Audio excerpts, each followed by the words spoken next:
Thank you for flying Commando Airlines. I'm your captain, Kim Commando speaking. Oh, wow, how corny is that?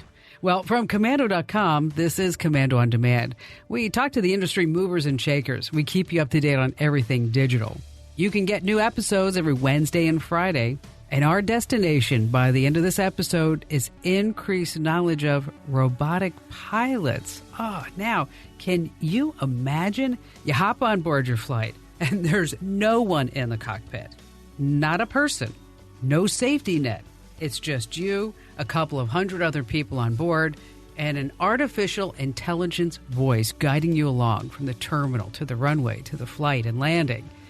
Could this someday be a reality? I mean, has technology really taken us this far? And how soon could it happen? What will it be like?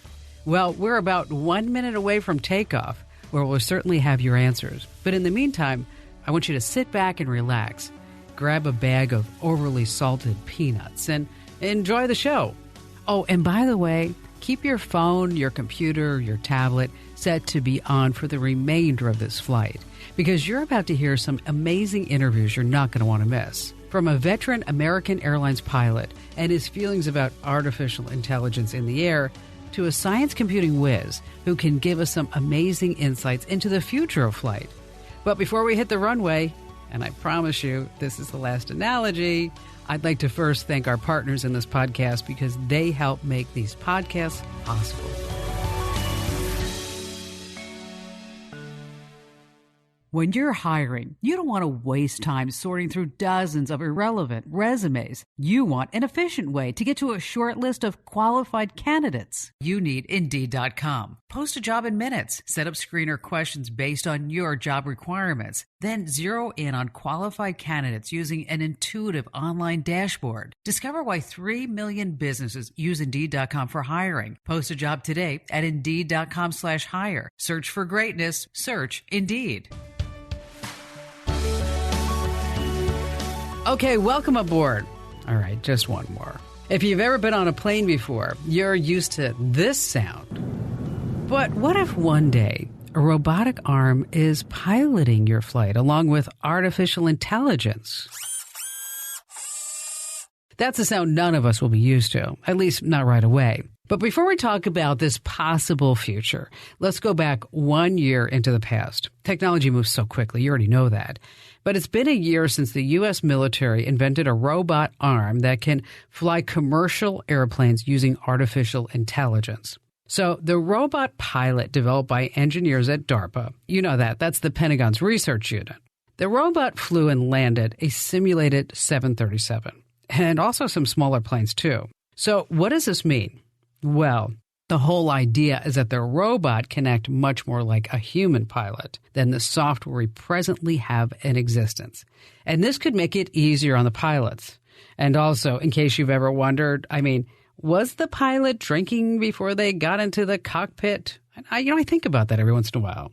It's also going to make things easier on our wallet. But just because something's easier or cheaper doesn't mean that it'll be met with wide open acceptance. Okay, we're going to be talking with an American Airlines pilot about how he feels from the pilot's perspective soon.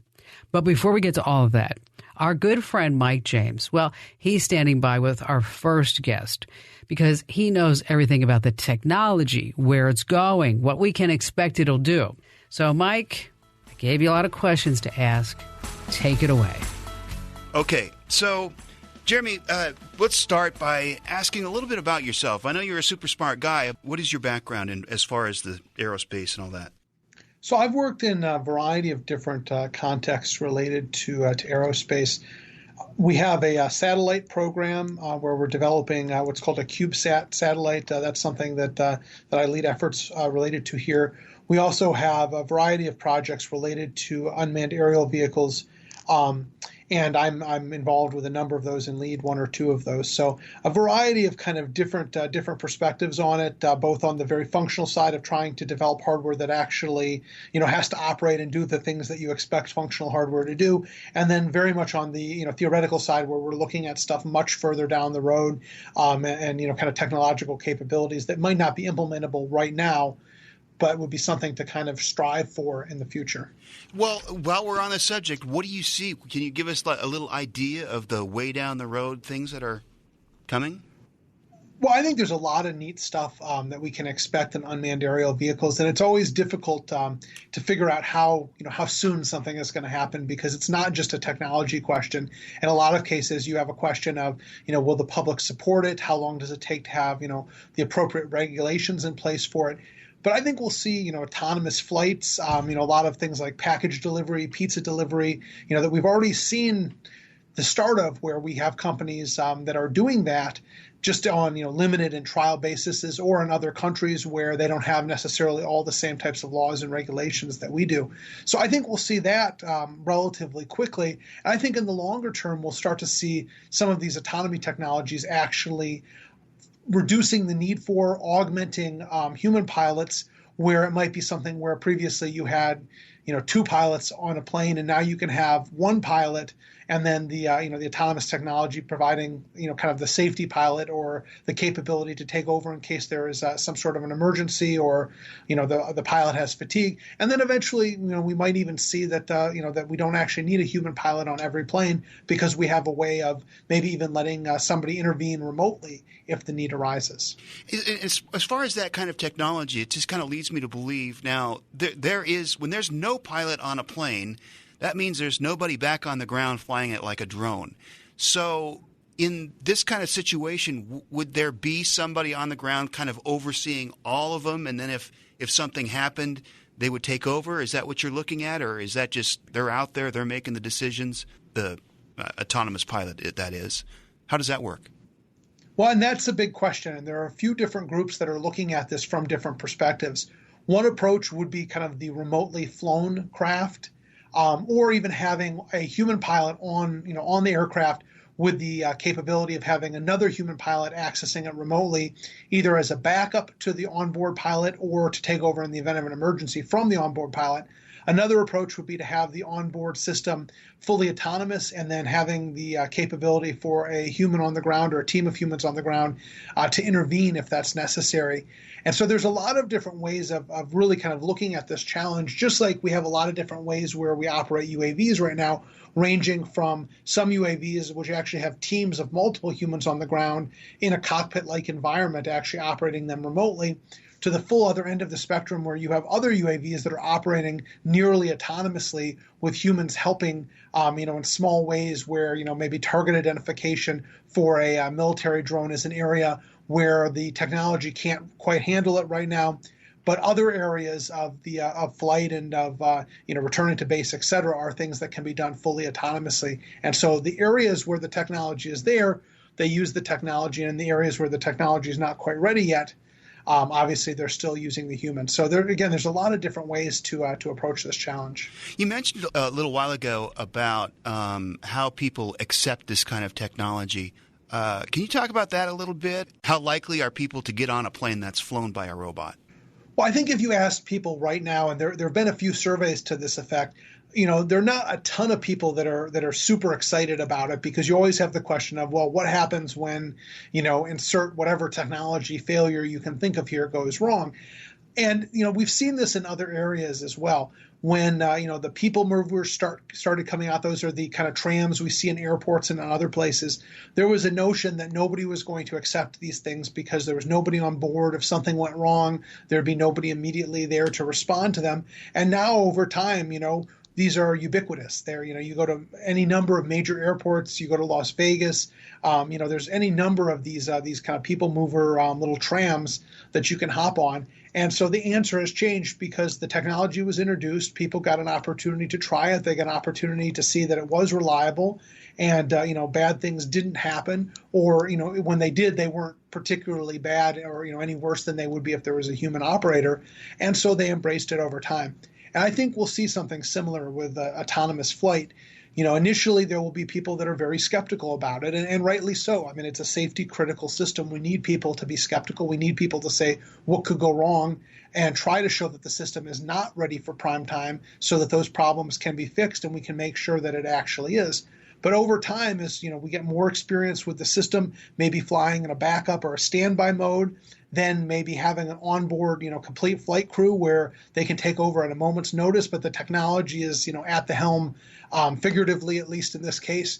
We may eventually get to a point where there's less need for human staffing on board, and eventually it may come to a different model where we're training flight attendants, for example, to have capabilities to take over in an emergency, just the way you might if something happened to both a pilot and a co-pilot. We hear those stories occasionally of, something happened to the pilot and the co-pilot at the same time. And so the flight attendant had to be coached, as to how to fly the plane or land the plane because they're the people that are on board. And it could be that one of the strategies to making sure that we have that kind of ultimate failure resiliency is to make sure that we have at least one person on the plane who is otherwise occupied doing things that are, important to the safety of the flight, but also should, the worst case scenario of every technology system relevant to this failing can take over and has that basic knowledge to allow them to get on the radio to the ground and actually, land the plane properly.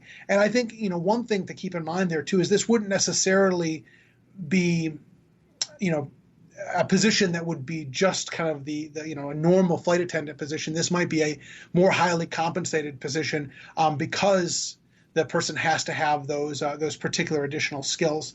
Just like on international flights, you have people who have certain skills related to dealing with some of the international elements of making sure certain regulations and laws are followed. And so you'll have like a bursar on the flight who is in a more highly compensated position because they have to deal with, again, that kind of extra special stuff, in addition to doing the stuff that every other flight attendant does of helping the passengers on board, being prepared to assist the passengers in an emergency situation, and all the other kind of job duties and requirements that go with those positions.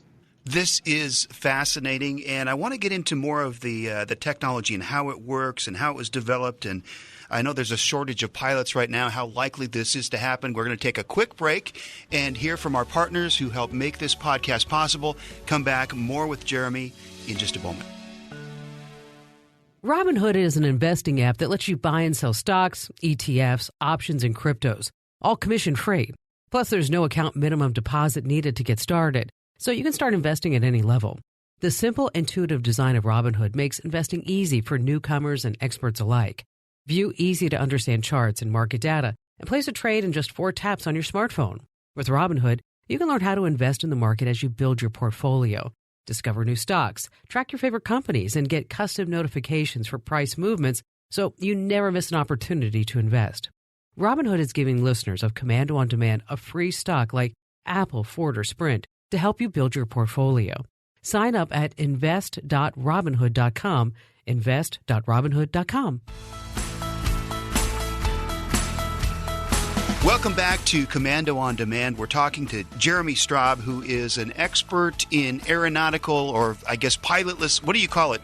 Well, there's a lot of names for it, and that's another challenge. Is before people can begin to embrace the technology, you have to have a name for them to know what they're embracing. But I think autonomous aircraft is probably one of the more ubiquitously used ones at this point. Awesome. So, how does this technology work? I mean, how does a robot see a runway and land a plane? Can you go through that? Sure, and there's a lot of different aspects to this. So the first thing that that any type of an autonomous craft is going to have is some sort of position knowledge. And when we say the term position knowledge, we're talking about basically that the craft knows where it is. That's kind of latitude and longitude to a very high degree of accuracy, and then also altitude, how high it is above the ground. Mm-hmm. It then has to take that information about where its position is, and then know things about like where the runway is, where other obstacles, tall trees or communications towers that might interfere with the flight path are. And it needs to then look at all of these different things and then figure out how to best operate in the airspace. Also understanding it has to understand the rules of the airspace, things like temporary flight restrictions, what are called NOTAMs, notice to airmen, which basically talk about different things that are unusual in an airspace or restrictions on the use of an airspace or so forth. So there's a lot of different pieces of information that an autonomous aircraft has to have in order to be successful, just like a human pilot has to know a lot of these different pieces of information to be able to successfully operate the aircraft. Well, that technology is already on the plane, right? The GPS and all that, the flight level. So it's kind of, I guess, having the, for lack of a better word, robot interpret that knowledge and then fly the plane, or could a plane land itself? I've heard stuff like that. So a lot of major airports have systems on the ground that work with systems on the plane to aid in landing. Even current flights that have humans on board the flight. And so, if you remember, a number of years ago, there was an incident in California where, for a variety of different reasons, the plane was not able to communicate properly with that system, and that resulted in the plane actually hitting the seawall of the airport. Yeah, I remember that. Because it was at the wrong altitude there. And so the systems are designed to basically help the aircraft come in, make that landing. And I believe in that instance, the system was disabled or partially disabled. And so it wasn't able to facilitate that.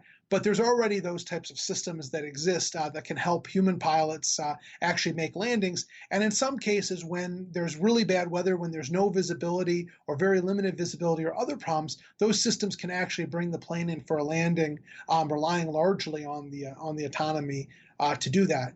Similarly, during flight, in most cases, the pilot will set, a destination or a waypoint and put the plane on autopilot so that it can actually, do the things that it needs to do. With the pilot, of course, still being there, still watching that closely. But again, you have an automated system that's actually operating the aircraft. So there's already a lot of this that's being used. When you're talking about removing the pilots from the plane, though, then you need some additional technologies to be able to deal with the kind of emergency situations and special situations that the human pilot, obviously would be able to deal with, as well as to validate that the other systems are working the way a human pilot would as well. I want to get into that in the future, but before that, I wanted to talk a little bit about the history of this technology and what it's developed for. I'm assuming that probably a lot of it came from the military, and is it developed then from military situations to commercial situations? And I don't know, can you just speak to that a little bit? So there are a number of different sources of kind of the legacy of these different technologies. A lot of the autonomous command and control capability technologies that we were just talking about on commercial flights were developed for those commercial flights. You then also have a lot of technologies that have been developed specifically for military drone operations.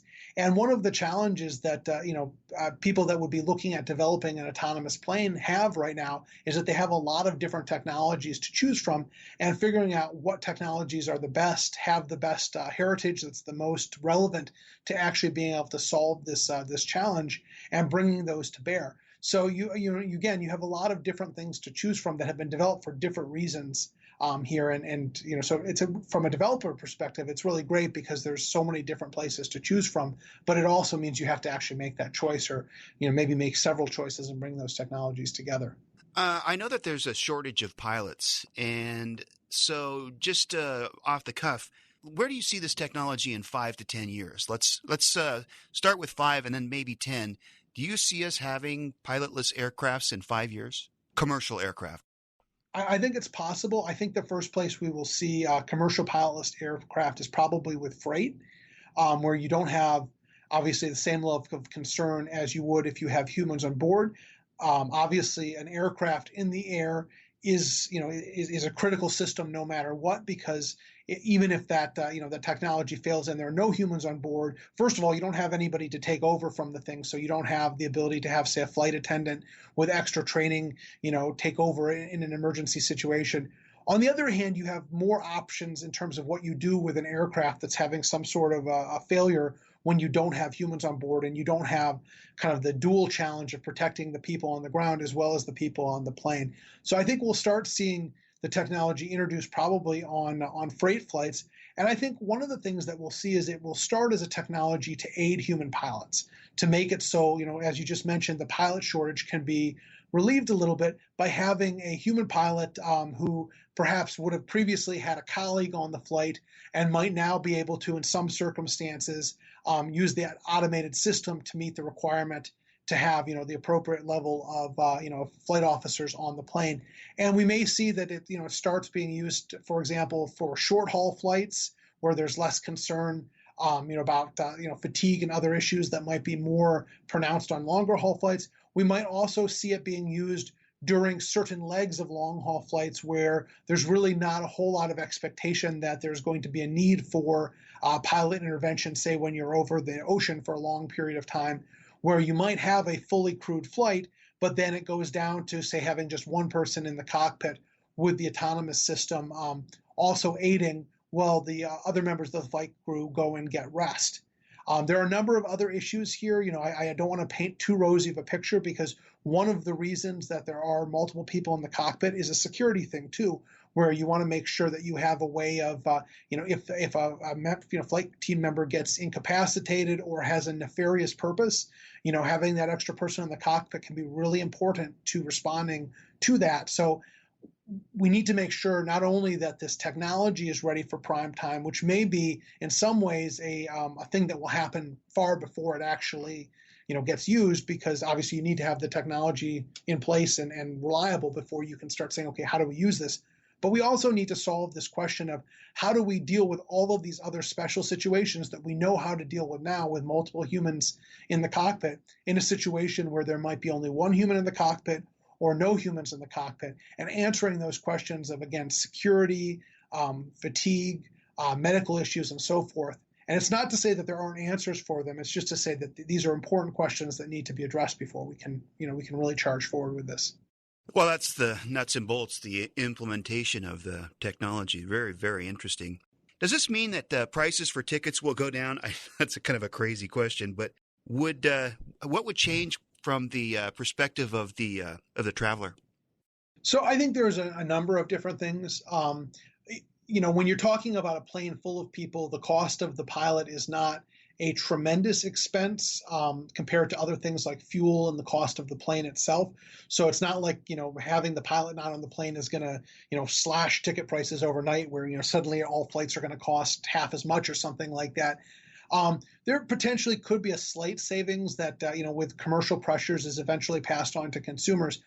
But I think probably the biggest thing is it's going to provide more flexibility in areas where you might have already had a pilot shortage that's limiting the ability to do flights in certain circumstances, maybe flights at certain times where it's difficult to find a way to schedule that with the airline's other scheduling considerations. I think we may also start to see this helping in kind of the air taxi arena.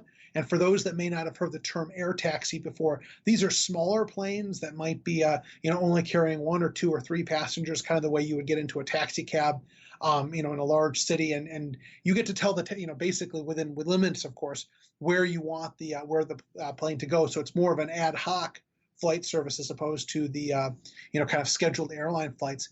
And so I think these are a number of different areas where we could start to see benefits from the, autonomous command technology for aircraft quite early in the game. And then I think once we see that starting to work more and more and more, it's likely we'll see more adoption as the technology proves itself in that operating environment.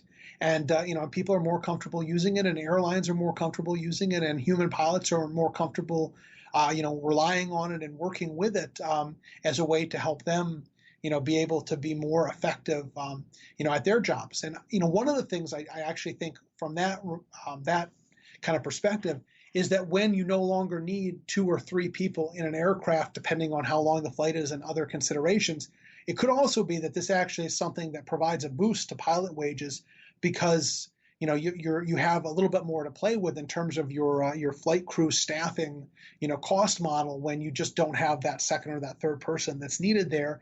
And, again, presuming that there's still competitive pressure and that there's, less pilots than demand, this could allow the airlines to take kind of the exact economic model they have right now, reduce staffing a little bit, and then increase the wages of the staff that are actually there. So this could actually be a very good thing for pilots, at least in the short term. And I think just like other industries where, technology has changed the industry, we may find that there are lots of really neat roles for humans that have these particular skills that are more challenging and more rewarding in the longer term, where, they would obviously have a really key role for people that have aeronautical knowledge in developing these systems and, looking at how to deal with failures. So I think there's a lot of kind of neat things out there, a lot of questions we don't have answers for yet, but it'd be really exciting to kind of explore in the next 5 to 10 years and beyond.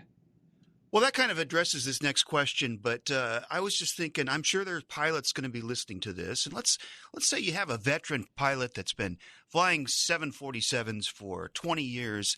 And of course, he's come across experiences. And I'm sure you've probably talked to these guys, but what would you say to him if he says to you, look, you do not want a computer flying this plane because it's very dangerous. You have to make split-second decisions, and the experience of my 20 years is much better than any computer that you could put in here. What would you say to that pilot? Well, you have two competing factors here. One is obviously the human pilot has got a creative capability that we don't have the capability to replicate in software at the moment. And so a human pilot might be able to come up with a solution that a piece of software wouldn't be able to. On the other hand, the piece of software is able to rapidly run through, tens, hundreds, maybe even thousands of scenarios to evaluate which one might have the greatest likelihood of success. Look at data for surrounding areas to see what types of opportunities might exist for, say, landing the plane. And so you don't lose that reaction time, or as much reaction time as a human pilot might need to think through the situation, particularly if it's a complex situation and not something where it's reactive. Certainly something where you're talking about, avoiding something. The human is not going to necessarily hopefully take 30 or 40 seconds to deal with that. They're going to respond, kind of in the same way, you or I might driving down the street, where you have kind of these pre-programmed, what do I do in this type of circumstance? Because you've seen it a few times and you just do it. One of the things that we saw when we were looking at the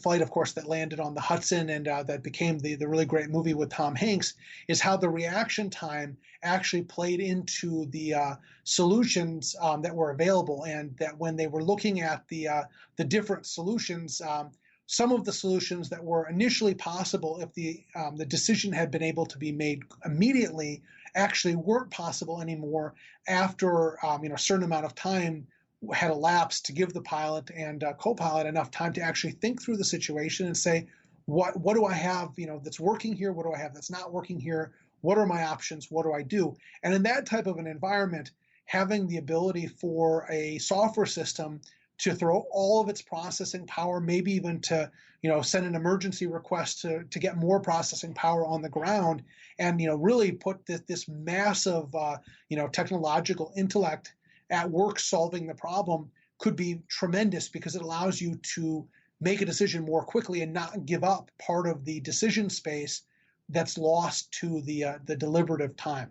But on the other hand, and I don't want to minimize this, there is a certain need for creativity, and we hear about all these these great stories of human ingenuity, and we can't necessarily expect a software system to provide a completely out of the box solution to a problem that it's never encountered before. And so a good system would leverage both of those parts, being able to make the best use of a human pilot or human maybe flight controller who has the ability to come in and actually throw his or her tremendous experience and intellect at a solution, or developing a solution from the ground or from some other vantage point, and also having the ability for the software system to throw its tremendous computational capabilities at the solution as well. And one of the things I think is actually kind of interesting, you mentioned kind of a veteran pilot. For people that are helping control these flights on the ground, and this is certainly, I don't think this is something that's been looked into a lot, but it's certainly something where there would be some consideration of whether the same type of medical certification was required as would be required for on the plane. You would have a question, of course, if this person is controlling the plane on the ground and they have some sort of a medical incident, obviously we would need somebody to be able to take over from them quite quickly, which speaks to having similar medical requirements. But on the other hand, it's not like they're off in an isolated environment where there's nobody that can fill in for them. So there may be certain types of medical conditions that might have precluded them from being able to actually fly on a plane that might allow them to fly on the ground, and we might be able to see some relaxing of medical restrictions, maybe even age restrictions, to allow people that might no longer be able to fly a commercial flight to be able to do some of these other roles on the ground as well. So, thinking about it from that perspective, it might kind of open up aviation opportunities to people that were precluded due to medical conditions or age or other factors. And so that's something, again, I don't think has been explored much, but something that definitely bears some consideration. Fascinating. Actually, what I heard there was, in many ways, having a pilotless aircraft is probably better than having a human. Is that how you feel?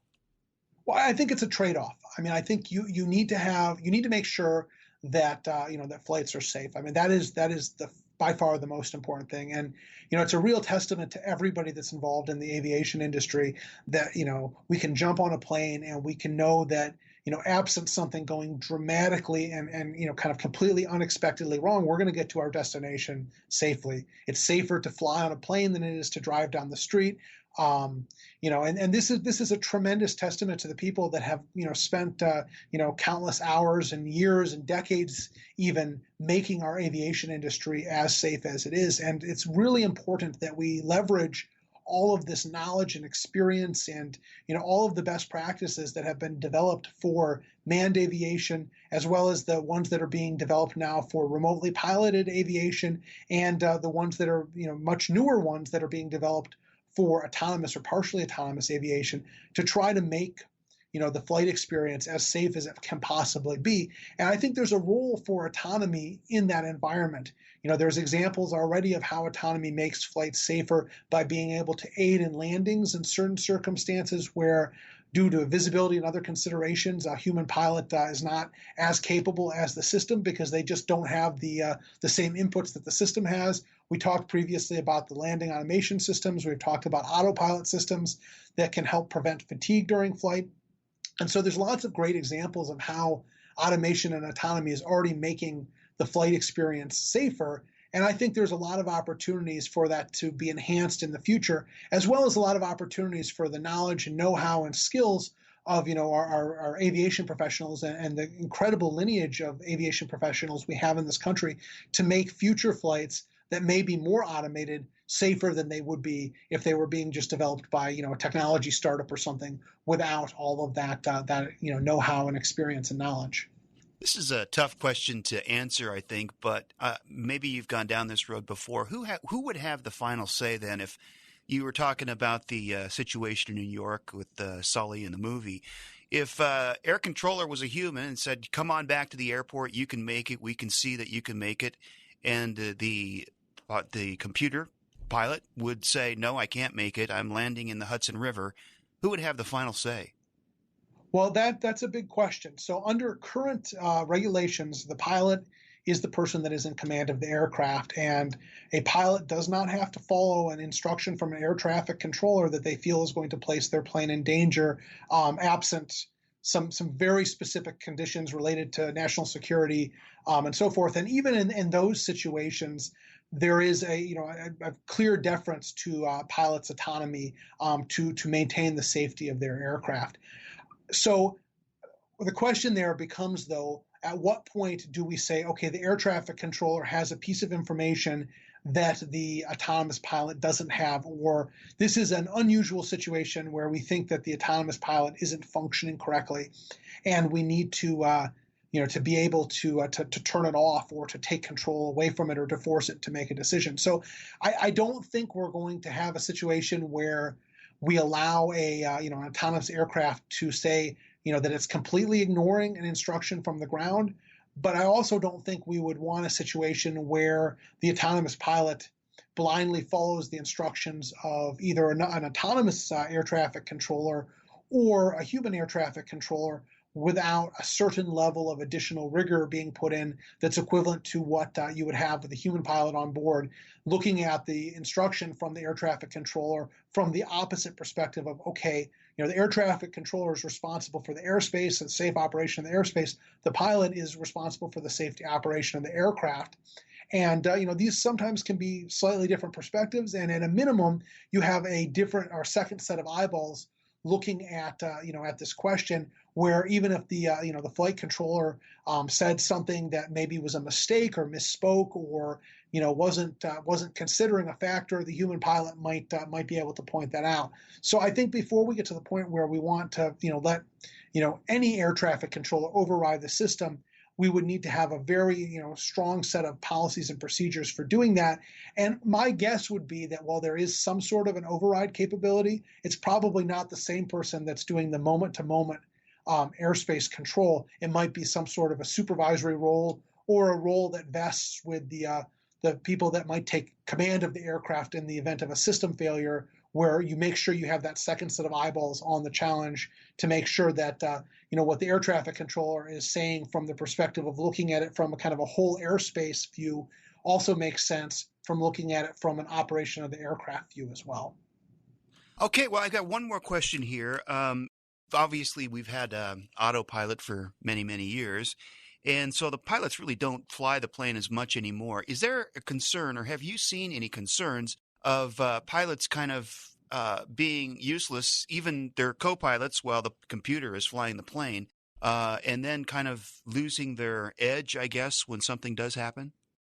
So there have been a variety of reports related to this. And I think, again, before we go too far into this topic, it's really important to remember how incredibly safe the U.S. and worldwide aviation system is. And the reason that it is that safe is because I would say 99 times out of 100, but that wouldn't be an accurate statistic. It's something like, 99.999, times out of 100.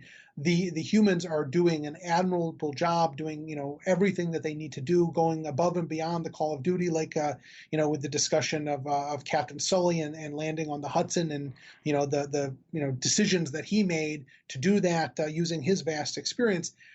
But, with all of that being said, there have been some reports from people that study human factors and study the pilot experience.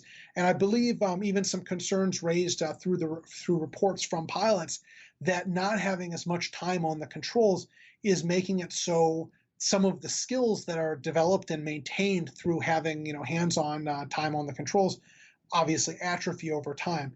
And so, I think that's an important thing that you need to consider, is making sure that if you're relying upon people to take over in an emergency situation, they have the situational knowledge and awareness that's necessary to do that. You don't want somebody coming into an emergency situation and having to spend, a minute or 2 minutes acclimating themselves. Okay, this flight is here. This is what's going on around it. All of these different things where it takes so long to get them up to speed that the emergency, is already developed more fully because of this amount of time that it takes for them to figure out what's going on. And similarly, we also want to make sure that the people that are dealing with, whether it's taking over from a system that's had some sort of a fault or that, maybe has an indication that a fault could be present, or taking over an emergency, that they have the skills that are necessary to actually operate the aircraft as effectively as possible, which means having a lot of practice and using those skills frequently. Now, one approach to solving this problem that's being used right now is to actually proactively say, okay, even though the autonomous system can do this, we're going to have this be a hands-on time where we're going to have the humans fly the plane, even though, again, we know the system could do perfectly fine right here, from an autopilot perspective or, automated landing system perspective or something else. Another approach is to have people, take time in simulators and build up, build up, but continue to hone their skills and to, retain those skills through simulation. And one of the benefits of doing it in simulation is you can have people that work through scenarios that are not going to happen in day-to-day, travel very often. And so you can have people that when they're coming into an emergency situation have experience in similar situations because they've done them through simulation. And so, again, there's a lot of interesting opportunities that are presented here when you have, pilots working with the, autonomous technology to, again, try to produce the safest flight possible, as well as, make it so there's more opportunities for people, perhaps on smaller planes, perhaps on, flights at times of the day and night that might not be as desirable to staff, or difficulty staffing for whatever reason, longer flights being able to have, Those operate with maybe, say, one set of flight crew or one set of flight crew with a slight augmentation as opposed to having to have multiple full crews on there. So, again, a lot of things that are opened up to this that I think it's going to be really exciting to see where the introduction of more and more autonomy into commercial aviation takes us. Actually, it's very exciting, and I think we covered everything. Thank you so much for joining us. It's good to know, too, that your safety is still the number one priority, even as we kind of move into this technology. Yeah, definitely. Well, again, thank you for having me. And, again, I think that, that is the most important thing to keep in mind is that nobody wants to impair the safety of aircraft. And, that's one of the challenges you always have is, as people are building new technologies is making sure that they're properly vetted. And, particularly in a safety critical industry, making sure that they're as safe or ideally more safe as what's happening now before they're used to replace something that obviously has a strong legacy of performing admirably and being really, really safe. All right, that was fascinating. And now we have kind of a perspective on the science behind this technology and the direction that that's going. But do you wonder how pilots actually feel about this technology? How would a pilot feel about having a co-pilot that's a computer or even eliminating the pilot's job? Well, up next, Kim is back, and she's going to talk to a 20-year Air Force and a veteran of American Airlines pilot. Now, it's the same thing, 20 years in the Air Force, 20 years with American Airlines. So a lot of experience. We're going to get to that in just a moment. Right now, we'll take a quick time out to hear from our partners who help make this podcast possible.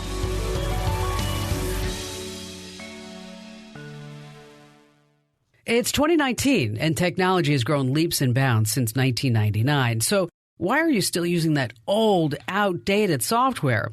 Find software that fits your business's needs using Capterra.com. I get asked all the time for different recommendations, and I refer people to Capterra.com. With over 700,000 reviews of products from real software users, discover everything you need to make an informed decision. Search more than 700 specific categories of software, everything from project management to email marketing to yoga studio management software. No matter your business needs, Capterra makes it easy to discover the right solution, fast. Join the millions of people who use Capterra each month to find the right tools for their business. Visit Capterra.com/Kim today to find the right tools to make 2019 the year for your business. Once again, that address is Capterra.com/Kim. Let me spell it for you.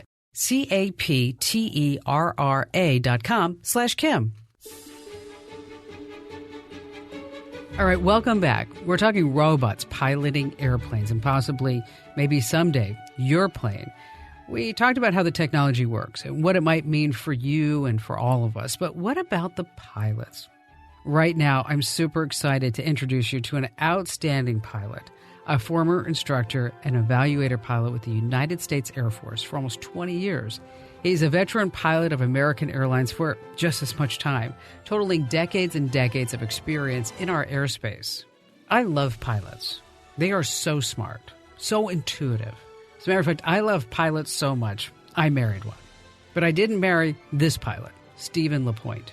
He joins us now to talk about all these ideas about robotic pilots. And Stephen, before we get into the technology, I want to know more about you. When and why did you become a pilot? Yeah. My inspiration started out in high school. I thought I ended up being number 8 out of 340 kids, and I got a little bit burned out, and I thought I wanted to be an auto mechanic, and then I said, why work on automobiles when you can work on jet engines? And then it was when my sister's husband at the time took me up in a small plane one afternoon when I was in the 10th grade, and I said, oh my gosh, immediately it was like, I want to learn how to fly. So I told my parents, I don't even want to get a driver's license. Can I learn how to fly? And they said no.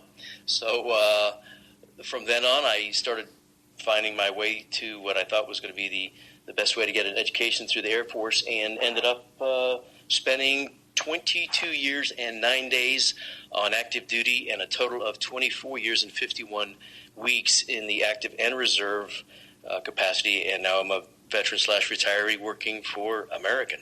It's selling It's selling pride. It's selling yourself as an aviator. I always like to comment that you've got some veterans up here flying. We served once in the military, and we now enjoy serving you at American Airlines. And that's my passion, is really serving people, making them feel comfortable about flying, giving them a new experience in the air through viewing me at the cockpit door when they get on and seeing me be the last one off and giving them a smile or thanking them for their business and letting them know that, they're paying me my salary, and the training that I've had has readied me to hopefully take on any type of circumstance that I might have on the air or on the ground when it comes to providing this service to millions of people. It's amazing. So, Stephen, there's this whole narrative that AI is taking over and pilots are going to be replaced. But certainly you can explain how pilots would still play an extremely important role. I mean, let's talk about the importance of having a human being, a real honest-to-goodness pilot on board. Well, what's amazing is the importance of a human pilot is the fact that I don't think the public is ready for a single or to have nobody up in the front of an airplane and try to think that it can be remotely operated. The pilot is not only responsible for the takeoff and the landing and the cruise portion of the flight, it's so responsible for the management of the crew. It's helping. Even the other day, I was sitting there helping some people up in business class put their bags in the overhead. I go to the back and I say hello to the kids and I give them wings and I get their name and then I say their name over the PA. So it's more than just occupying a seat for a takeoff and a landing. I don't see AI ever eliminating a pilot. The fact that we've got redundancy in the aircraft means that we need redundancy in the seats. There's so many times that my captain used to count on me, and now as a captain on American Airlines for a little bit over a year, there's so many times I count on my co-pilot to help me while I'm flying. I ask him, hey, have you been here before? Sometimes there's places I'm going that I've never even been before, and he's got the product knowledge that I need. He's got the information that's going to make getting into areas of high terrain like down in Quito or Guatemala City. There's so many other variables outside of just manipulating the controls when it comes to dealing with air traffic control, when it comes to dealing with weather, when it comes to dealing with the terrain. It's really a two-man operation. It used to be three-man when we had engineers on board, and that third crew member was a vital part of the crew outside of him just managing moving fuel around or the air conditioning and heating on the airplane. He was a vital part of safety, and that's what it boils down to. Talking about technology is one thing. Experiencing it gives you a whole different perspective. Have you gotten to fly with an AI co-pilot yet? I mean, what was your experience? Wow, the only first-hand experience I have of anything like that is watching that movie with Will Smith called I, Robot, where you've got these automatrons or these robots walking around. But I don't think I would be at all favorable of it. I like managing a crew. I like having somebody else to talk to. I don't think that AI is going to have the personality, or is it going to be as enjoyable a trip, especially when you're talking transatlantic or going across the Pacific. You're now looking at long hauls, which go from the States over to Japan, and now you're looking at trying to occupy a space and entertain yourself while trying to converse or manage with an AI. I just don't see it happening. I mean, they're talking about it, but I know as a pilot union and as a pilot myself, I've got about 10 more years in this business. I'm hoping in the next 10 years I don't see it. Have you heard a lot of chatter about this from other pilots? I mean, could you even imagine flying with an AI yourself? You know, if you think about AI, I'm even thinking now that this question is posed to me, will it be AI in the right seat or the left seat? Because the left seat guy, the left seat female, whoever it happens to be, is the captain. They're the pilot in command. They're ultimately responsible for the operation and the safety of that aircraft. But if you're talking about putting an AI in the left seat and making those types of decisions and thinking about them being able to interact with the passengers and the crew, wow, I don't know.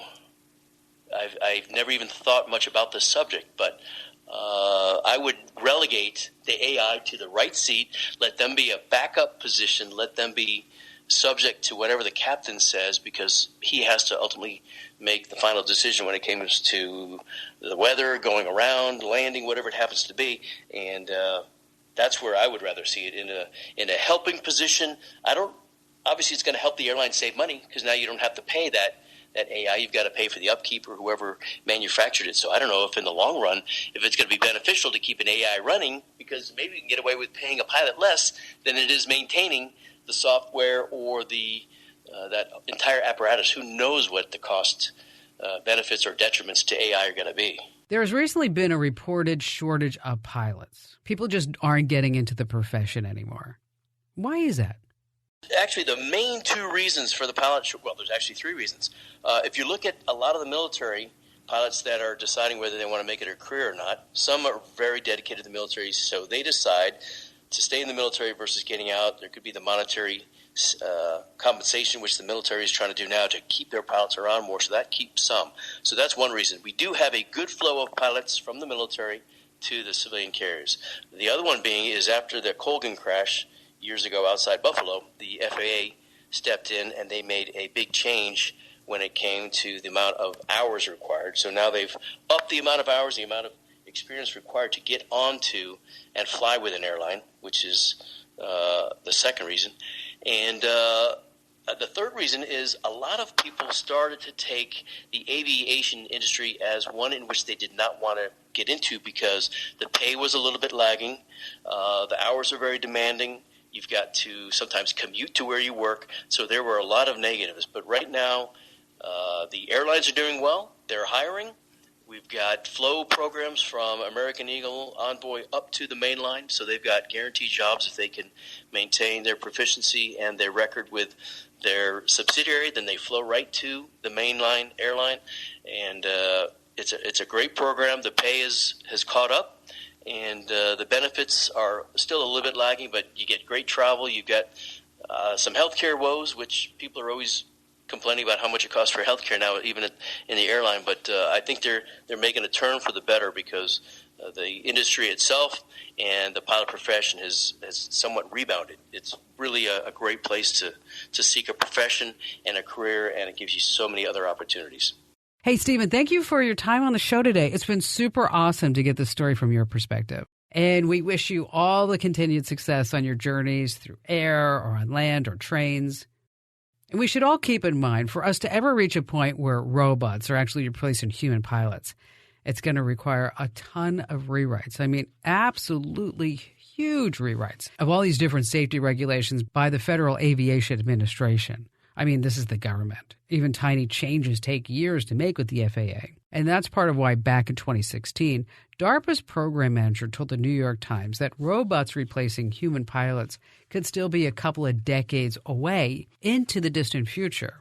You might remember when I kicked off the show, I took you to the past just a year ago to when that robot arm successfully landed a simulated flight. And now, as we close out this podcast, I want to take you back even further for some real food for thought. Okay, are you ready? All the way back to, you're not going to believe this, January 1st, 1914. If we are anxious about robots flying planes, what could the folks have thought back then as the world's first scheduled passenger airline service took off from St. Petersburg? Wow. Nowadays, we expect our pilots will have thousands of hours of flight time to the plane that they carry us in. Now, back then, a passenger had little more to live on than this belief, and of course, prayers and the technology and its ability to improve our lives. I mean, imagine getting on the first commercial flight, climbing to heights others could have never, ever seen before. Here's a little fun fact for you. Who was the first paying passenger? Anybody? This is like a Jeopardy question, right? Okay, the guy's name is Abram C. Field, the former mayor of St. Petersburg. He enjoyed a 21-mile flight across the bay to Tampa, and it took him 23 minutes. Imagine that, 23 minutes up in the air, the first commercial flight, the first commercial passenger. I mean, at the end, could you imagine? He's landed back on the ground, having a beer, talking to his buddy. He's like, hey, guess what I did today? I stepped into the future. I'd like to thank our guest today, Stephen Lapoint of American Airlines, Jeremy Straub from the University of North Dakota, and as always, Monica Golombieski. And yes, it took me at least a dozen times to figure out how to say Monica's last name. And I'm going to challenge all of you right now. How do you think you spell Golombieski? I agree. I think we should just call her Monica Smith. And also Mike James. I can say his name and spell it too, backwards. Amazing work, my friends. And to you for listening. If you like the show, come on, don't hide it. Share the knowledge. And make sure you get the Kim Komando Show podcast. Yes, that's 3 hours. Perfect for your commute and your walks. It does cost money, just a few bucks a month. You get that one commercial free. You can sign up right now at getkim.com. Once again, that's getkim.com. And I'm America's Digital Pro, Kim Komando. And hey, thanks for flying Commando Airlines. We've arrived at our destination. It's the end of the show. Now you're free to use your phone, your laptop, your tablet, or something else. Till the next flight, everyone, I'm Kim Komando.